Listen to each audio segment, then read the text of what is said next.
Hey, have you been wanting to give us money in exchange for goods? Well, you're so lucky because now you can. We have re-released our They's Aliens merchandise in honor of the government telling us that there are aliens in order to distract us from whatever horrible evil they're causing in the world right now. Pick it up at wehaveconcernstore.com.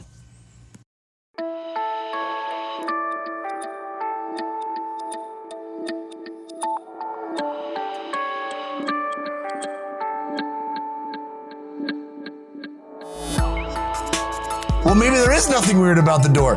How can we be sure? This is We Have Concerns. Hi, Jeff Canada. Hi, Anthony Carboni.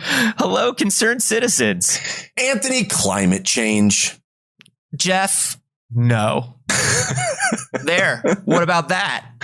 I wish. Fixed it. If only it were that easy. If only it were that easy. We have talked numerous times on this here podcast about the way various researchers, scientists, corporations are attempting to mitigate some of our greenhouse gas emission footprint. And we like to say here on We Have Concerns that, yes, it's great. It's great to do what you can individually, but really, nothing's going to get done until we get to the industrial scale, right? Mm-hmm.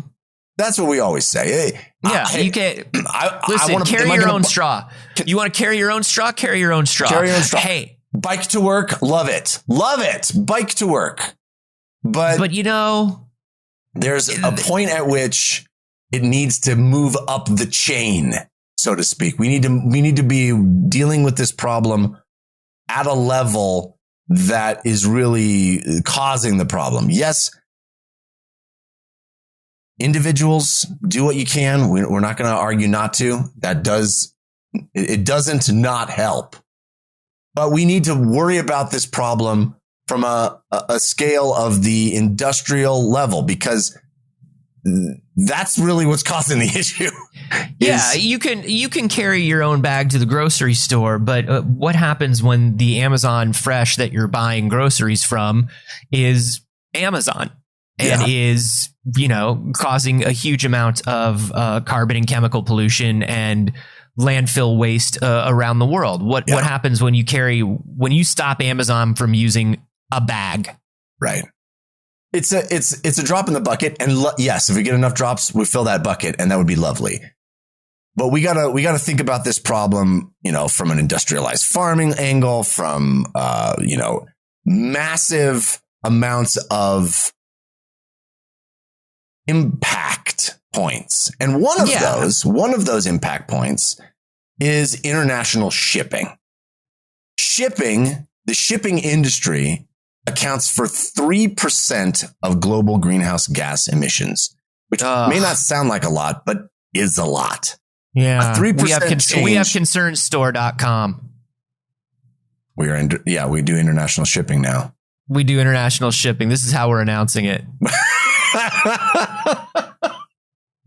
This is how we're announcing it. Ladies and gentlemen, we will contribute to the problem.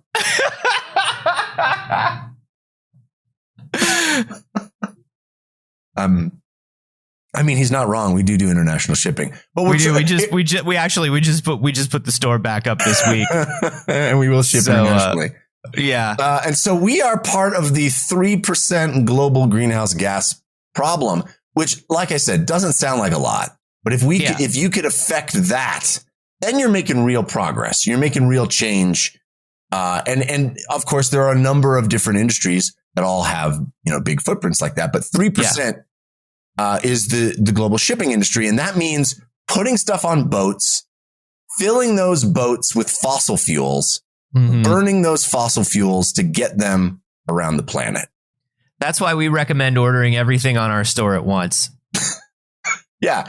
Buy it all. Yeah. Get it in one package that just goes one time. There you go. And that's how you solve it. Thanks for listening, everybody. We have concernstore.com. Just an ad this week. It was just an ad. It was just an ad, but it's an ad with just a hint of guilt. Just a little seasoning of guilt on there.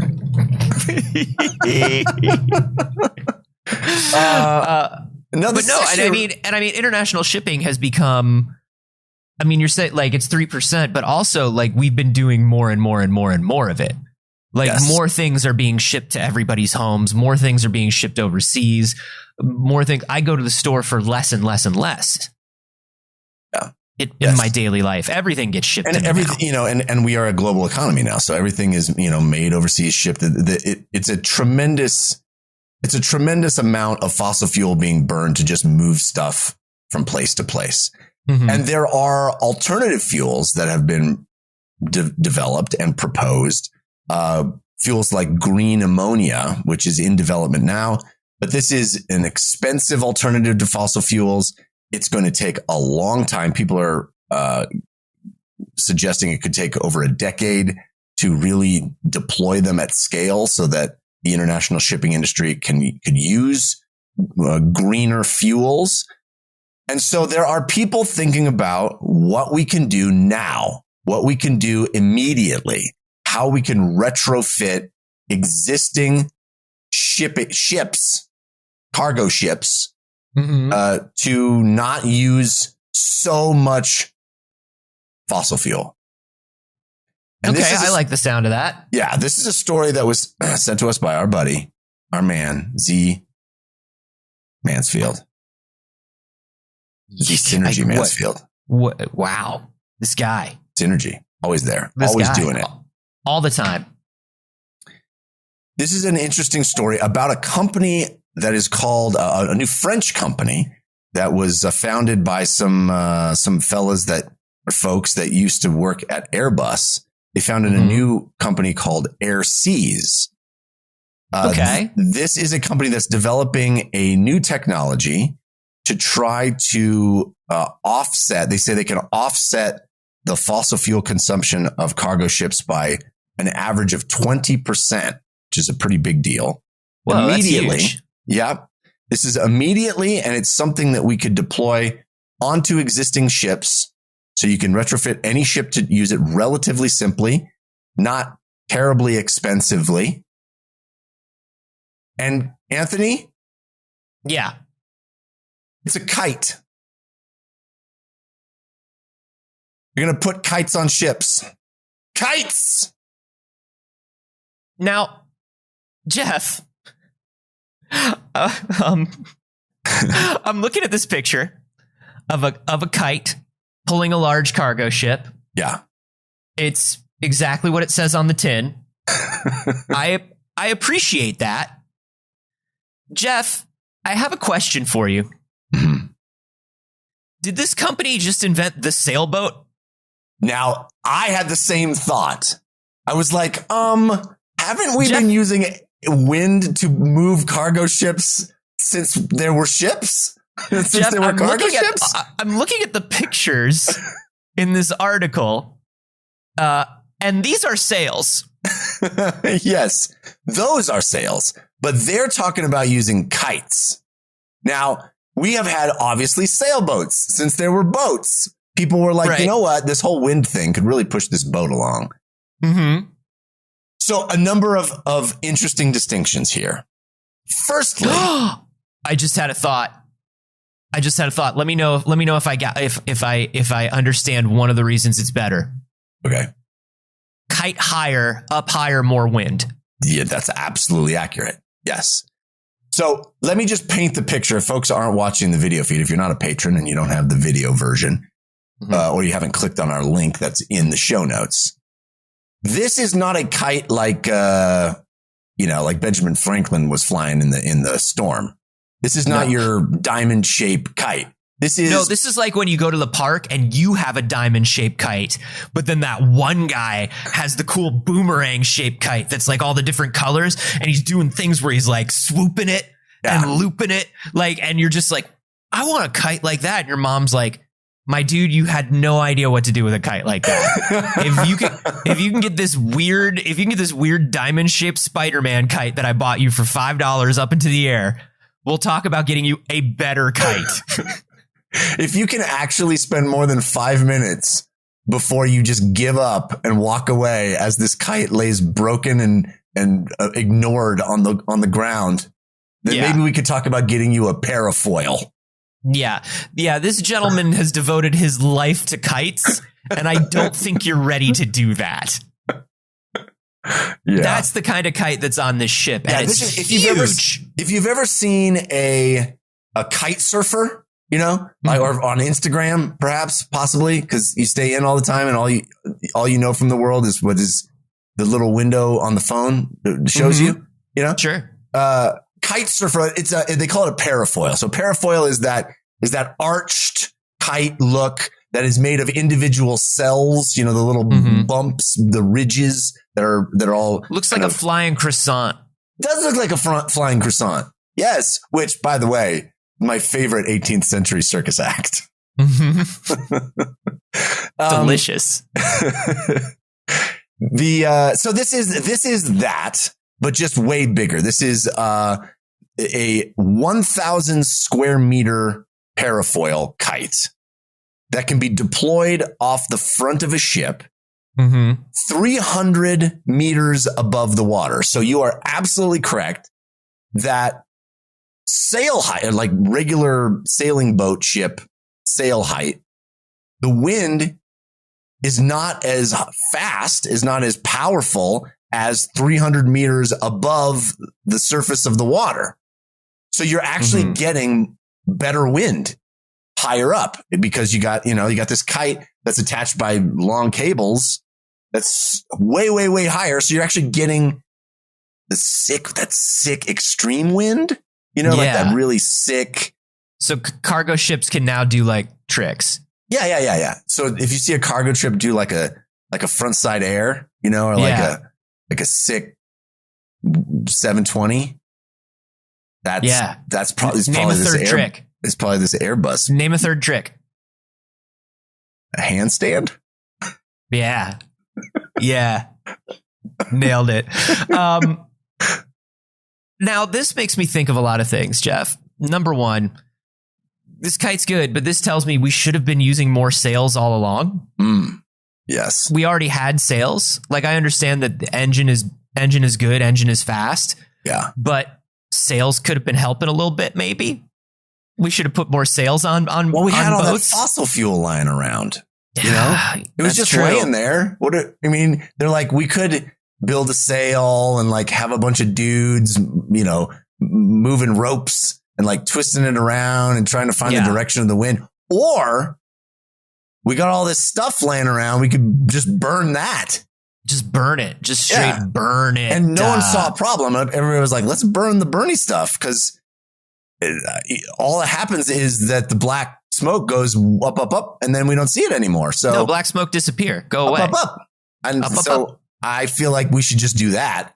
Wave bye. Yeah. And then somebody at some point realized like, hey, black smoke up, but not gone. You know what I'm saying?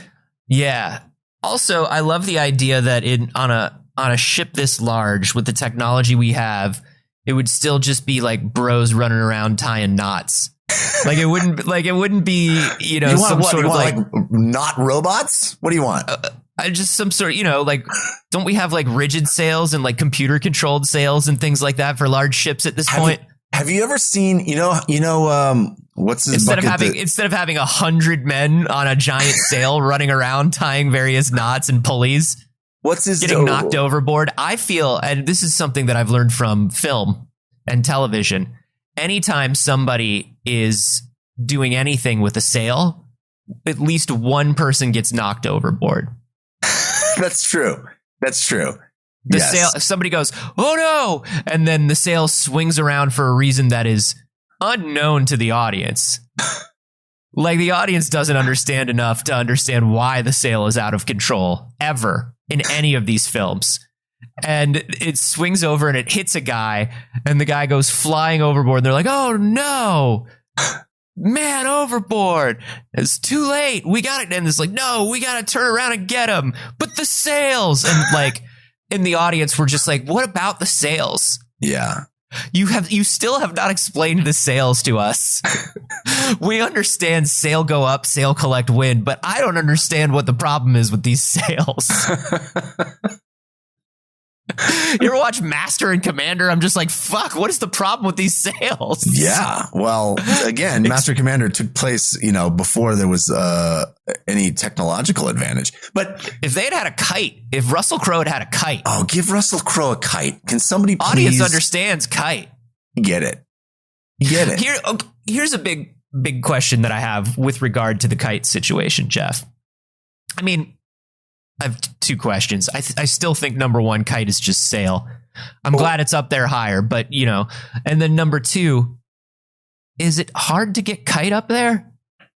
Giant kite on giant ship. Is it hard to get it up there? Well, this is what this company is working on. And to answer your previous question about can we just have technology? If you know how like Larry Ellison, the Oracle guy and notorious billionaire, not great billionaire. Has he like invested a lot of his billions into sailboats and wanted to win all the sailing races, like that one famous sailing race. I do remember that. His boat, his super high tech billionaire boat. Guess what? Yeah. Guess what still puts the sails up and down? What? People.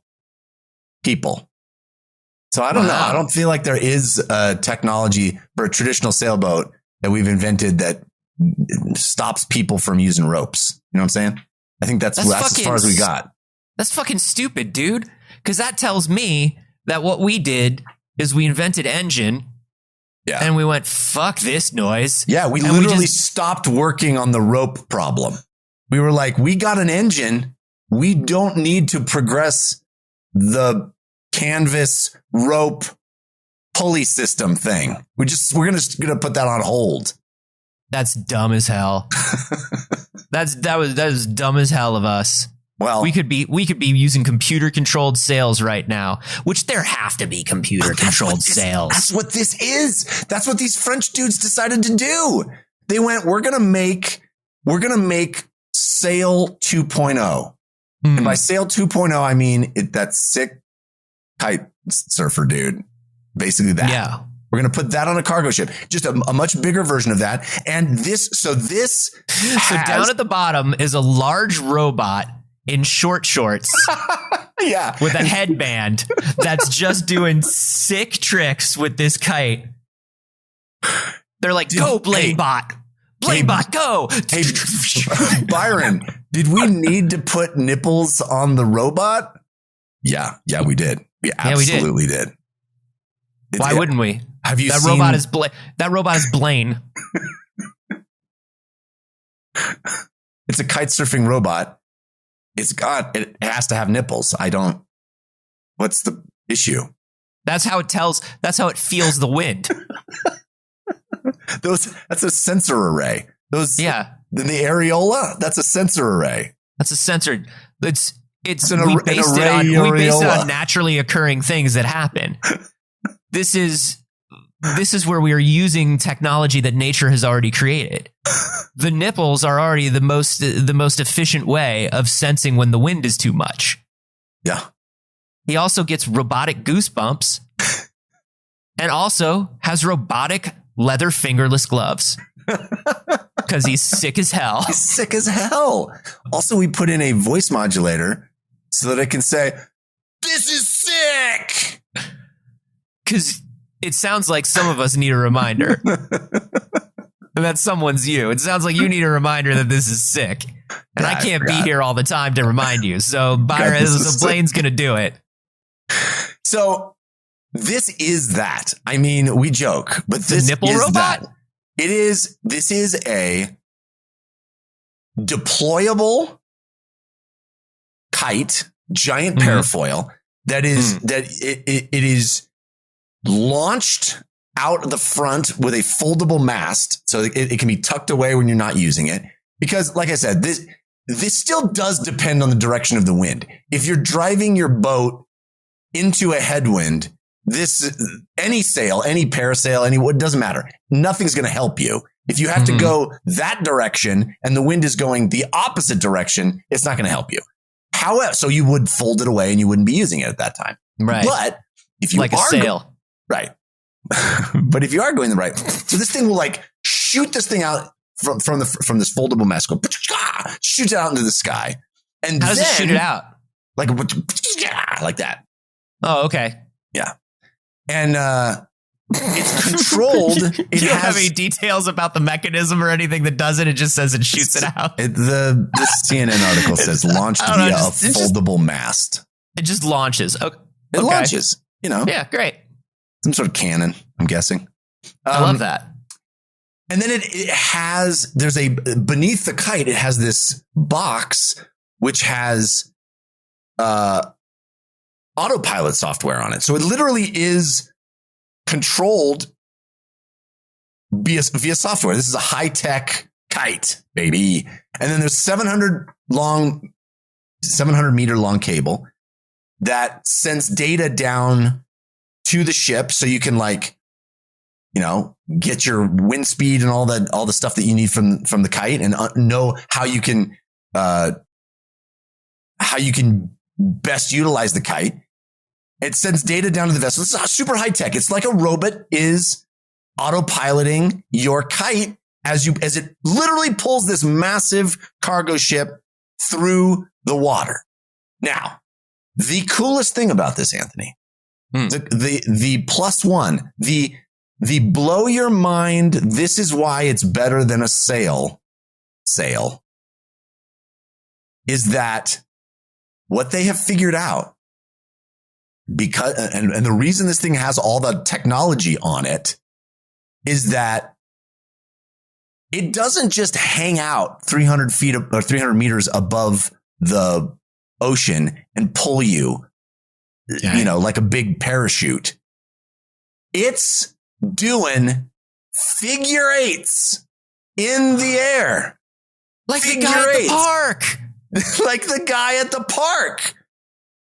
Doing figure eights multiplies the pulling effect of the airflow and can pull the ship much more efficiently than just sticking a sail up in the sky. It's actually maximizing airflow. And the guy the French designer of this describes it as, quote, crazy power because of the figure eight motion. Crazy power. Yeah, but I'm sure he says it like crazy power. It's a crazy This is the power. Craziest power. Yeah, you have seen the flying croissant before, I assume. I look at the croissant and I think crazy delicious, but this croissant is crazy power.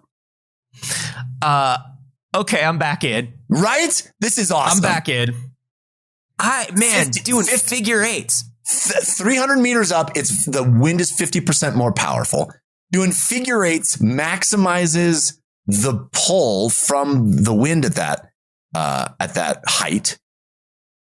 And it really actually pulls it pulls these massive cargo ships through the water from the simple connection at the bow of the ship. So again, this is something that can be retrofit on any existing ship. You don't have to, if you want to use a ship that has new green fuels, you need new ships, basically. Very expensive. This is going to be something you could just stick on the bow of any existing ship. And they say that many of the most common routes that we ship through the Atlantic, it would the cross Pacific and Atlantic routes, any north and south route can be used in this way because the wind will be at our backs, basically. So that's 70 to 80% of the world's shipping trade. Wow. Huh. That's huge. Now, Kitesurfing stuff to us, dude. Kitesurf this shit. So I got a couple questions. All right. And I'm sure the shipping industry has a couple questions as well. What is you can put this on any ship, but what is the cost? And then also, what is it's pulling the ship, but does it pull the ship as fast as the ship goes if I throttle up on the gas? Okay. First question first. They're being real cagey about the cost because this thing isn't, they're testing it right now. They've just done the first test sending stuff from France to America. So they have a workable, I mean, we're seeing video of it we saw video of it on the feed. They have this thing works. Like it works. They proved it can work, but they're being kind of cagey about how much it's going to cost. What they have said is it will take between 2 and 5 years for you to recoup the cost, which means that means the offset in what the fuel price would be is going to take 2 to 5 years. So it's not cheap, right? That's not cheap. Right. But saving you 20%. But 2 to 5 years, though, like if it pays for itself in 2 to 5 years and then is cheaper to maintain than it is to buy fuel, if it's cheaper and easier, right, then 2 to 5 years, when you're talking long term for a shipping company, that's not bad. It's not bad. Right. It's that thing of all of this sort of green alternative technologies. They always have that proposition where it's like, you got to convince the people to pay, the corporations, the industries to pay a little upfront to have to see the gain on the back end. Right. And that's going to be the real hurdle. I mean, it's the same with everything, right? Like exactly. Like we were talking, like you're talking about, it's, you put solar panels on your roof and they're like, pays for itself in 10 years. Right. If you're living here for 10 years, it pays for itself. Right. And it's like, oh, well, but I got to pay all this upfront cost. So that's the calculus is like, are these shipping companies going to pay the upfront cost to see it in the long term? We got to hope so. Right.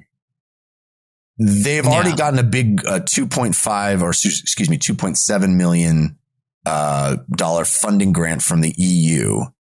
And they already have orders from Airbus and a Japanese shipping company called K-Line. So they're already making these. There's already people who see the value in it. And they're going to start using these by the end of 2025, reportedly. That's cool. Yeah. Now, what about efficiency? Well, again, how fast are we going? So it's not like you deploy the kite and you're not using any fuel at all. I think it is a supplementary. It just lets you use 20% less. So again, this isn't a long-term solution. They're even talking about it like, hey, we still think this industry should move toward these biofuels and, these green fuel solutions, which, are kind of coming in the next decade or so. But this is like something that can happen today, right? Or, by the end of 2025. So very soon, and can be a very good short-term solution that immediately cuts greenhouse gas emissions by 20% across the industry, 70 to 80% of the time. So, I mean, it can make a big, big difference immediately. Do you know what this feels like to me, though? And I'm not saying this to be a downer on it, but do you know what this feels like to me, though? If we're 5 to 10 years away from green ammonia, and everybody's going to have to be slowly buying more ships and new ships and doing all this different stuff, to me, this sounds like mini disc coming out right before an iPod. You know what I mean? It sounds like a mini disc coming a few years before MP3 players came. Like, this is a good solution for right now, but we can see that MP3 players are coming. And so are we going to invest into this? And I think that's the issue, right? Is this feels like, now, of course, like even with green fuels, if you're using this kite, you're still using less green fuel, which still over time is great, right? Yes. Yeah. But we're talking about junking entire ships to use the green fuel. So like maybe they'll use this instead of the green fuel. Does this slow down the adoption of green fuels? That's another thing we have to think about. And then will companies invest in all of these things? Right. Like companies don't want to spend money. Like that's the problem. And in fact, the guy they interviewed from this company said basically the determining factor as to whether this industry is going to adopt this technology or any of these technologies is gas prices, oil prices. So when fuel prices for their ships go up, these guys are like, let's find alternatives. When they go down, they're like, oh, who cares? Let's just keep burning off that fossil fuel. So, yeah. So he's like, if you know, as fuel prices go up, as oil prices go up, there will be a much greater adoption of this stuff. So take that for what it's worth. And this is the thing that we got to talk about, or we mentioned in the beginning, is there's no incentive for corporations, for giant companies, and not, you know, I'm not talking about companies like the companies you see in your neighborhood or the companies you see in your town. I'm talking about giant global corporations that operate on the scale of, you know, billions and billions of dollars. There's nothing to make them behave. There's nothing to make them make the smart decision. There's only one thing, and that's money. That's it. There's money and there's legislation. Those are the two things. Mm-hmm. And sometimes money can change legislation. Always. But man, I think about last week, Elon Musk doing the putting the giant X on top of the Twitter building. Oh yeah, super classy. Like he put this giant X up in the middle of the night that just flashed bright into the neighborhood, was like waking everybody up that lived in that neighborhood. Delighting all onlookers. And the government showed up, the city government showed up and was like, we need to inspect this. And they said, fuck off. And the city government was like, no, we need to inspect this. And they were like, fuck off.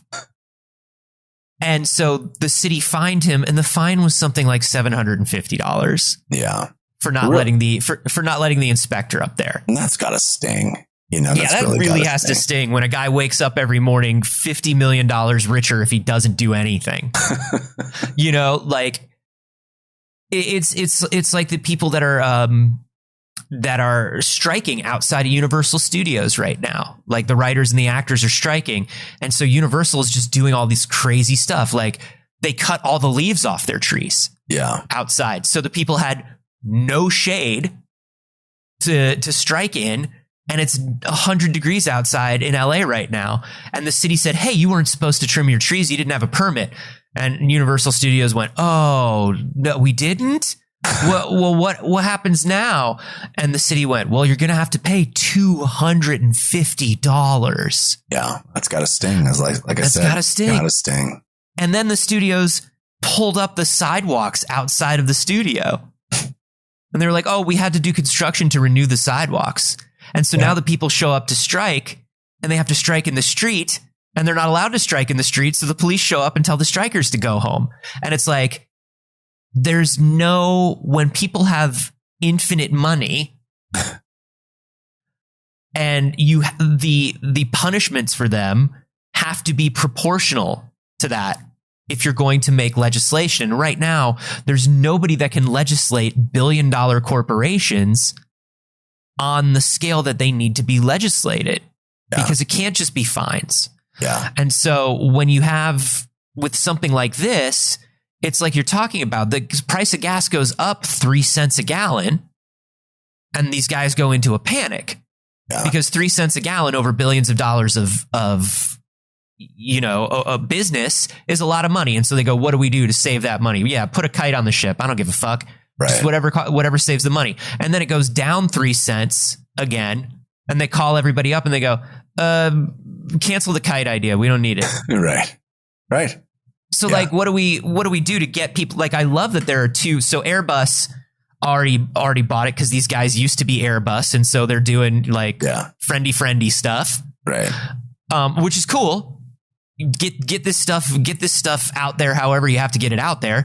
Yeah. So friendly stuff is great. And then you have the K line, which, you know, great. I'm glad that they're being environmentally conscious. But like, how do you convince, you know, like Maersk and these other giant like world shipping companies that they need to put kites on when in 10 years we might legislate them to say like all shipping boats need to use green ammonia by this year, so you might as well get all new shipping boats. These guys believe that they will help the adoption rate of green fuels. One of the guys said, quote, we allow green fuels to be introduced sooner, both because we save some of the cost, making them more competitive, but also because we reduce the amount of green fuel needed on a ship, which today is a main hurdle because when you have larger tanks, you can carry less load. So basically they're saying, hey, first of all, the green ammonia fuel itself is going to be more expensive than fossil fuels, right? Mm-hmm. That's a sad truth. But also, like, there's this, with any cargo ship, there's this give and take, push and pull of like, how much fuel do we need to carry versus how much cargo can we carry? And if we have more fuel, we'd be able to hold less cargo because there's only so much room on a ship. So he's saying, hey, put a kite on the front of your ship. It'll help pull the ship, which means A, you can hold more cargo because you can carry less fuel. And carrying less fuel means you bought less fuel, which is less expensive for you. So they think this will actually be a complementary technology, not a sort of either or, situation. Gotcha. So yeah, I mean, so with green fuel, I mean, it feels like we're going to go through stages like we're going through right now with electric cars, right? Yeah. Where, there has to be something that says, hey, all cars on the road need to be electric by this date. Otherwise, the adoption of electric cars is going to be slow. Like California has laws about the adoption of electric cars. Like a certain number of cars on the road have to be electric. Yeah. And that number goes up like every year. Right. But not everybody's doing that. So the thing I would imagine with green fuels, it's like, okay, you have to convince everybody, including governments, that green fuels are now being done, are being made at a level where there's enough green fuels and it's inexpensive enough where you can say, okay, time to put legislation on these companies where X amount of their fleet needs to be green fuel.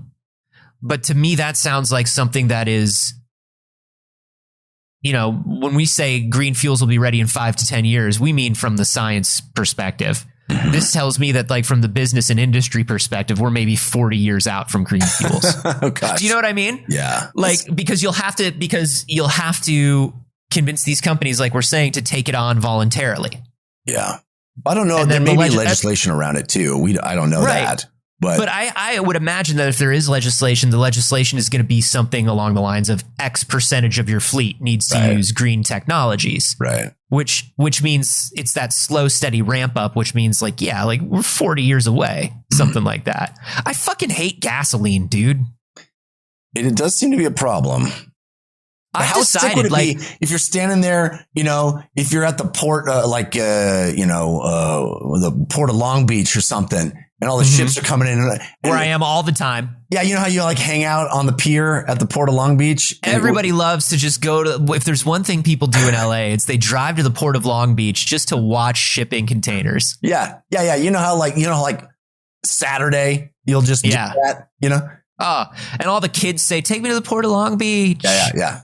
Everybody dresses up like Marlon Brando from On the Waterfront, and they all cosplay and go down and live out their dream of being everybody's in their sublime cosplay. But imagine you're standing there right there like everybody does on the port of Long Beach, and before you see the ships on the horizon, you see just a whole bunch of colorful kites coming into view. First, you see the kite. That's how you know the ships are coming. Everybody gets excited because the kites are heralding the arrival of all of their goods and products from overseas. The cheering they'll have, the excitement there'll be. They'll be like, what's on that one, Mom? Oh, it's synthetic pillow stuffing from China. It's Dacron. The Dacron ships are coming in. I knew it. It's yellow and purple kites. That always means synthetic pillow stuffing. What happens when the kite strings get tangled? You don't want to know. You do that not happens all know. the time. Well, it happened all the time to me as an uncoordinated child. The kite string would get tangled and it would get knots in it, or you get tangled up with some other kid's kite. I had the most embarrassing moment happen to me in the 4th grade, Jeff. Core memory. It was, for some reason, kite day. Oh, yeah, of course. Sure. Orlando, Florida, known for its wind. The Windy City, they call it. Yeah, they do. And all the kids brought in kites. I don't know why. I had a Ninja Turtles kite. Yes, you did. A little Ninja Turtles kite with, rainbow streamers on the bottom of it. And some kid had a fancy parafoil. He had the flying croissant, but a small one. Like I think we've talked about this before. I was a lower middle class kid who grew up in a very fancy area. And this kid had a fucking parafoil. It had the 2 strings. He was blaning it around. Sure. And the wind was pushing my kite towards his parafoil. And he was like, and people were like, hey, get your kite away from my kite. We're like 9 years old. I've never flown a kite before. My kite is being pulled by, you get a plastic stick that all the string is tied around. And your job is like, if you want to bring the kite in, you have to like try to roll the stick back up. Like this was a dollar store ass kite and it's flying towards this other kid's kite. And he's like, hey man, move your kite. I was like, I don't know how. I don't know how. And he's like trying to move his kite and I'm trying to move my kite and our kites collide. Oh no. And spin around and tangle Sally in one Watkins another. Was right there watching all of it happen. Oh, Sally Watkins. And it spins around and the tension on the lines breaks the lines and both kites go flying off into a forest by the school. Gone. Burst into flames as they land. Simply got, they crash, they burst into flames, Aqua Teen Hunger Force style. Everything explodes. The fire department, as they're coming, there's an oil slick on the road. Yeah. And they crash into the nearby orphanage where the kids are just are eating their bread, their sad bread, and watching us fly kites. It was a nightmare. There was the one firefighter comes walking out of the burning wreckage and holds up the remains of a Teenage Mutant Ninja Turtle kite, saying, "Who's responsible?" So a detective walks up out of nowhere. He's got a cigarette in his mouth and he's wearing a loose trench coat and he goes, "Well, we found the cause. We found the cause of what killed all the orphans. It was Michelangelo."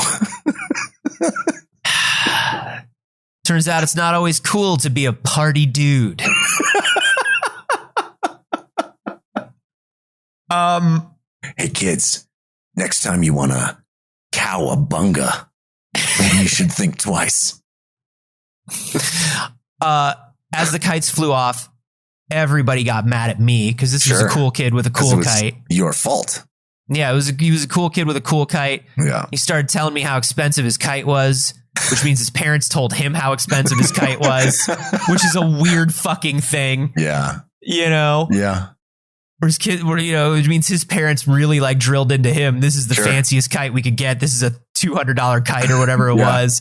Everybody's yelling at me. This kite touch any other lesser kites because this is a $200 kite.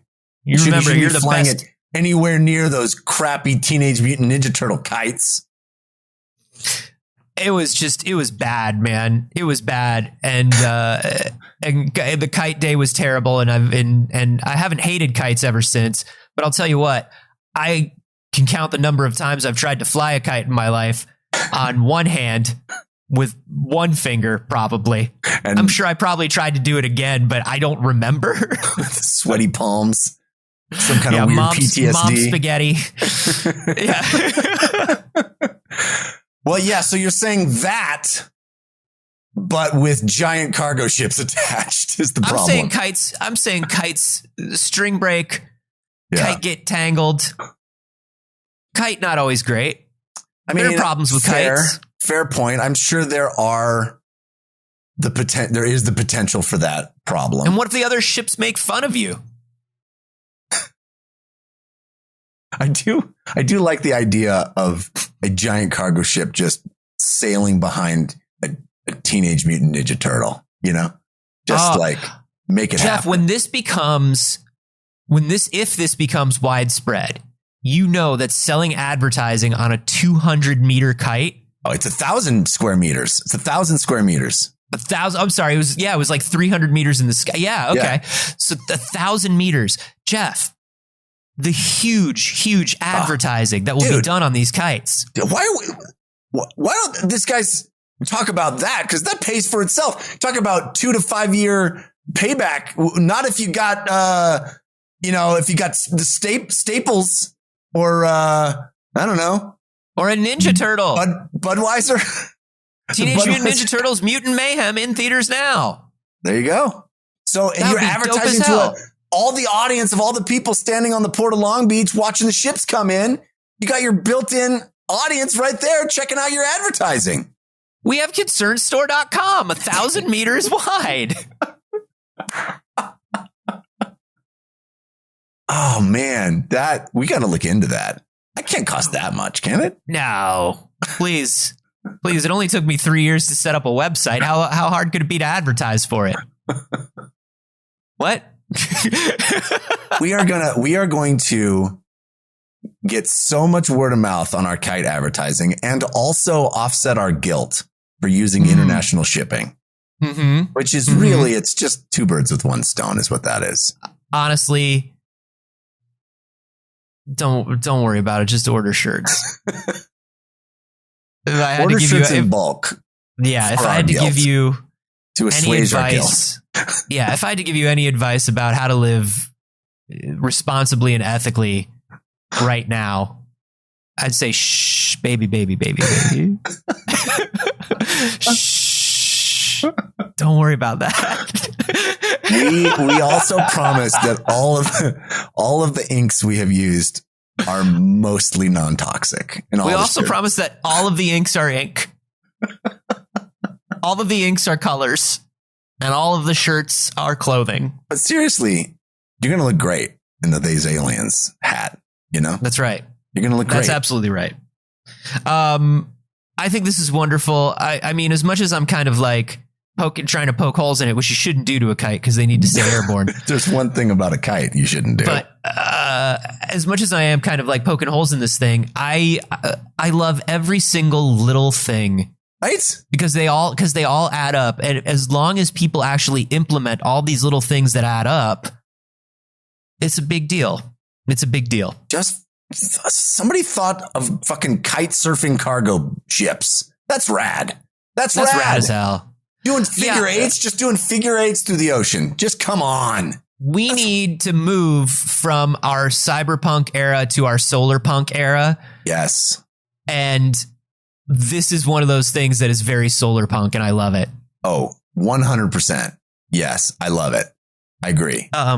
Hey, thank you to Old Synergy for sending in this story this week. So we really good. appreciate always it. Solid. Synergy, always solid. For years, we appreciate that. And that was submitted and appears in our Discord alongside a whole bunch of stories that are equally as interesting. We just didn't have time to get to. We don't get to all the stories that are submitted. There's dozens. And you can check out all the other really cool, interesting science stories right there on our Discord that lots of folks are submitting and talking about. All you got to do is sign up to be a patron. For as little as $1 a month, you get access to the Discord where all that cool stuff is going down. And if you give us more than $1 a month, you get more cool stuff. That's a deal. That's a deal and a half. You get things like bonus episodes, extra audio, extra video, video Q&As every month. And just you get to know that you're keeping the show running because this is the only way we keep the show running. So thank everybody. Thank you all very much. Patreon.com/wehaveconcerns.